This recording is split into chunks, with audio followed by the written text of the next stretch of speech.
kama wayudo nobila e gwenge ma Nyatike dhi nyime kod timo nonro kotenore kod miruti mitiyo godo e kuonde muocho kata kunyo mula manoyudi koiki e kuoyo machiegni gi Olalo ma Osiri e sub-county ma Nyatike odiechieng' manyoro.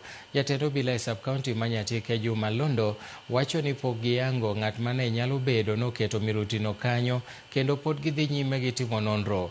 Mirutino nodok okaw kod obila mantiere gi lony e weche motudore kod miruti kendo gidhi nyime kod timo nonro.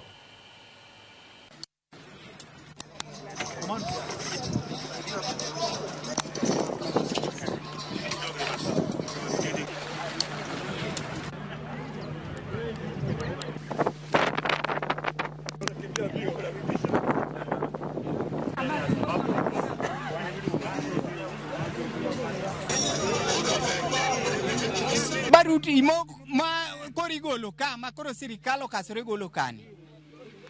Baruti ni ok en baruti mwatiyogo ma kawaida makata gimbe giwacho. Manenore ni baruti ni wan kaeri gi weche ariyo nyaka bed ni en wachich ni nyaka bed ni en mar jo China moko mago pap.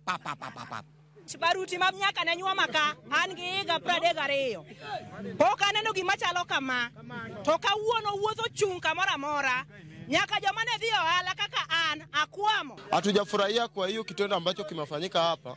Wetu wenye wanafaa kuenda biashara ng'ambo ama au watu wa pikipiki ama wagari wenye wanafaa kuendesha wakipita hapa hawajafanya kazi yao.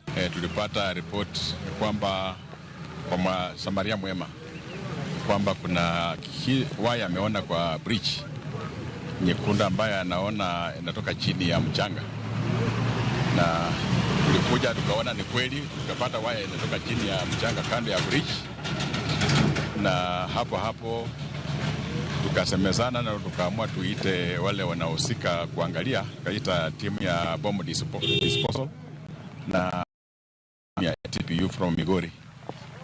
Walipokuja wakaona na kuweka mikakati yao vile wanaelewa, wakapata kwamba ilikuwa vilipusi zimewekwa chini kando ya bridge.